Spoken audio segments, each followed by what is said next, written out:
பாபா ஓர் கருணாலயம், பாதம்தான் கமலாலயம். பாபா ஓர் கருணாலயம், பாதம்தான் கமலாலயம். சாயப்பா மேல் நம்பிக்கையும் பற்றும் கொண்டு அவரை வணங்கி வரும் சாய் பக்தர்கள் அனைவருக்கும் வணக்கம். நல்லதையே நினைப்போம், நல்லதே நடக்கும். உங்கள் அனைத்து வேண்டுதல்களும் நிறைவேற எல்லாம் வல்ல சாயப்பா உங்களுக்கு அருள் புரிவார். இன்றைய சாயப்பாவின் அமுதமொழியை கேட்போமா? அன்பு குழந்தையே, உனது கஷ்ட காலம் முடிவுக்கு வந்தது. உன் வாழ்க்கையில் மகிழ்ச்சி என்னும் பூந்தோட்டத்தில் நுழையும் நேரம் வந்துவிட்டது. இனி உன் எண்ணம் போல் உன் வாழ்க்கை மாறும். உன் நீண்ட நாள் வேண்டுதல் ஒன்று மிக விரைவில் நிறைவேறும். அதனால் கவலையை விடுத்து சந்தோஷமாக இரு செல்லமே. பல பேர் கூறியிருப்பார்கள், உன்னால் ஜெயிக்க முடியாது, பணக்காரனாய் வாழ முடியாது, சந்தோஷம் என்பது உன் வாழ்க்கையில் இருக்காது என்று. அதை நம்பாதே, அது எல்லாமே பொய்.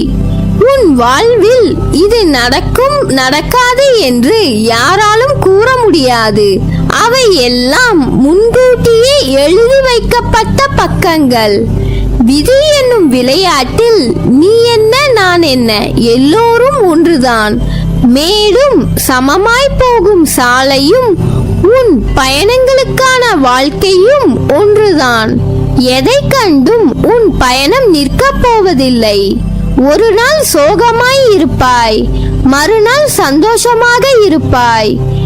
இரவும் பகலும் வந்து செல்வதைப் போல் சந்தோஷமும் கஷ்டமும் எல்லோர் வாழ்விலும் வந்து செல்கிறது. எல்லாவற்றையும் கடக்கத்தான் வேண்டும். பயந்தாலும் அதே இடத்தில் நிற்க இயலாது. நீ செல்லும் பாதைகள் எத்தகையது என்று உன்னால் தீர்மானிக்க முடியாது என்றாலும் அதை எப்படி நல்லபடியாய் கடப்பது என்று உனக்கு உன் மனதில் இருந்து நான் கூறுவேன்.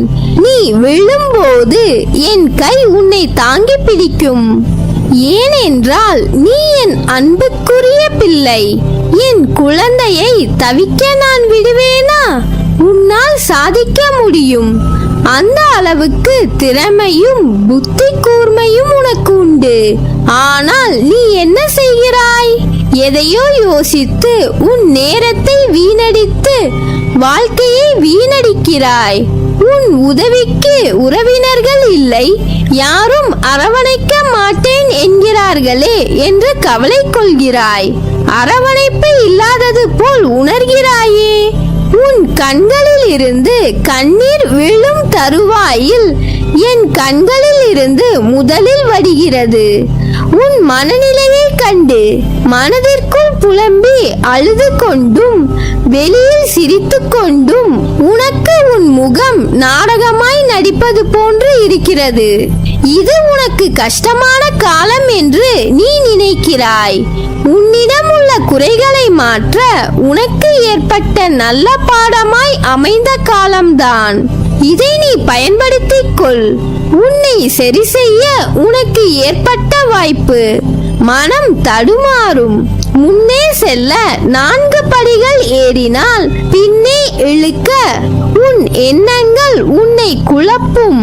யாராக இருந்தாலும் சரி, வெற்றியும் தோல்வியும் வாழ்வில் இணைந்தே வரும். ஆனால் ஜெயிக்கும் எண்ணம் கொண்டவர்கள் ஏன் அந்த தோல்வி வந்தது, அதிலிருந்து என்ன கற்றுக்கொள்ளலாம் என யோசித்து அந்த தோல்வியையே தங்கள் படிக்கட்டாய் மாற்றி வெற்றி கோப்பையை வெல்கிறார்கள். அதனால் இனியும் நடந்ததை பற்றி மட்டுமே யோசிக்காமல் இனி நடக்க போவதை பற்றி யோசி. இவ்வுலகில் ஜெயிக்க தகுதியும் திறமையும் மட்டும் இருந்தால் போதாது, இடைவிடாமல் உழைக்கும் எண்ணமும் வேண்டும். ஒரே அடியில் ஏணியின் உச்சியை அடைய முடியாது, ஒவ்வொரு படியாகத்தான் ஏற முடியும். அதே போல்தான் உலகை சுற்றி வர ஆசைப்பட்டாலும் அதற்கு முதல் அடியை எடுத்து வைத்தால்தான் முடியும்.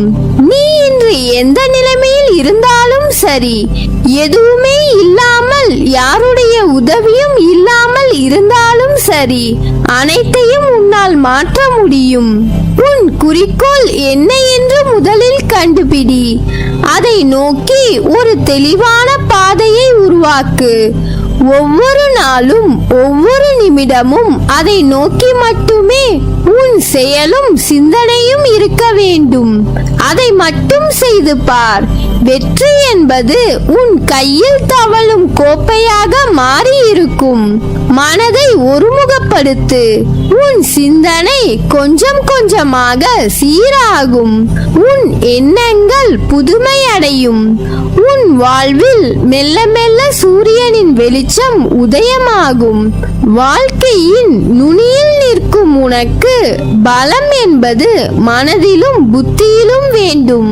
உன்னுடைய கர்மா என்ற பந்தத்தால் பெரிய மேடுகளில் பயணிக்கும் காலம் ஏற்பட்டது. அதில் பயணிக்க ஆரம்பித்த உடனே உன் சாயப்பாவின் துணை உனக்கு ஏற்பட்டது. மெல்ல மெல்ல தட்டி கொடுத்து உன்னை அந்த ஆரம்பத்தில் இருந்து விளிம்பின் நுனி வரை பத்திரமாக உன்னுடன் நானும் வந்தேன். இப்போது மேடுகளின் விளிம்பில் நிற்கிறாய். அதை கடக்க உன் அப்பா எல்லா அவதாரமாய் உன்னுடன் இருப்பேன். ஒரு பக்கம் உன்னை வெளியில் கொண்டு வர நான் இழுக்க, இன்னொரு பக்கம் கர்மா மாயை உன்னை இழுக்கிறது. மன தைரியம், எதையும் தாங்குகின்ற, குறுக்கே எது வந்தாலும் அதை தகர்த்து எறிந்து மீண்டு வரும் ஆத்மாதான் என் பிள்ளையான நீ. ஒரு புதிய விடியலுக்கான வாழ்க்கைக்கு நீ வரப்போகிறாய். உன்னை துரத்திக் கொண்டிருக்கும் கடுமையான துயரத்தில் இருந்து விடுபட முடியாமல் கடும் வேதனை அடைந்து அதை பகிர்ந்து கொள்ள கூட எவரும் இல்லையே என்று கலங்கிக் கொண்டு இருந்த உன்னை நான் தேர்ந்தெடுத்து உனது துயர் துடைக்க உன்னை தேடி நீ இருக்கும் திசையை நோக்கி ஓடி வந்திருக்கிறேன். நான் விரும்பாமல் எவரும் என்னை தேடி வர முடியாது. இழந்ததை எல்லாம் உனக்கு மீட்டு தருவேன். உன்னை பெற்ற தெய்வங்களும் செய்த பூர்வ ஜென்ம பந்தமும் புண்ணியங்களும் என்ன தெரியுமா? நான் உனக்கு மானசீக குருவாக கிடைத்தது. அதனால் நான் உன்னை தேர்ந்தெடுத்து உன்னை தேடி உன்னுடன் இருப்பதற்காக வந்திருக்கிறேன். எந்த சூழ்நிலையிலும் தனிமையில் இருக்கும் போது யாருமே இல்லையே, எனக்கு யார் இருக்கிறார்கள் உதவி செய்ய?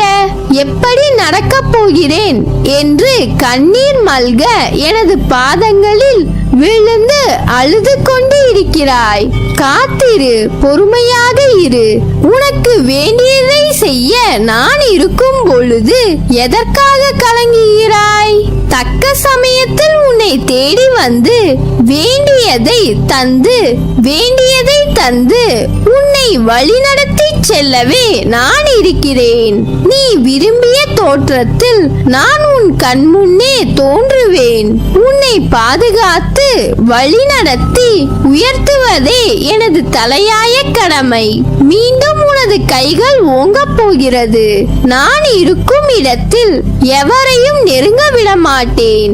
எந்த சூழ்நிலையிலும் கைவிட மாட்டேன். படிப்படியாக உயரப் போகிறாய்.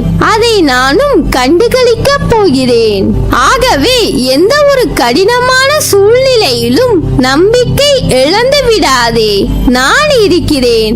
உன் எண்ணங்கள் நேர்மறையாய் மாறும். உனக்கான நிம்மதி, சந்தோஷம் பிறக்கும். உலகத்தில் என்ன மாறினாலும் நான் உன்னை விட்டு ஒருபோதும் அகல மாட்டேன். உன்னில் எப்போதும் நான் இருப்பேன். உன் அன்பின் ஆழத்தையும் உன் பக்தியின் தூய்மையையும் உன் விசுவாசத்தையும் எவ்வளவு உன்னதமானது என்பதை நான் அறிவேன். நீ ஜெயமாக எல்லா செல்வ வளங்களையும் பெற்று சீரும் சிறப்புமாய் நிம்மதியான மகிழ்ச்சியான வாழ்க்கையை பெறுவாய். நல்லதே நடக்கும். நீ என் பரிபூர்ண அருளும் ஆசீர்வாதமும் அன்பும் பெற்ற என் செல்ல பிள்ளை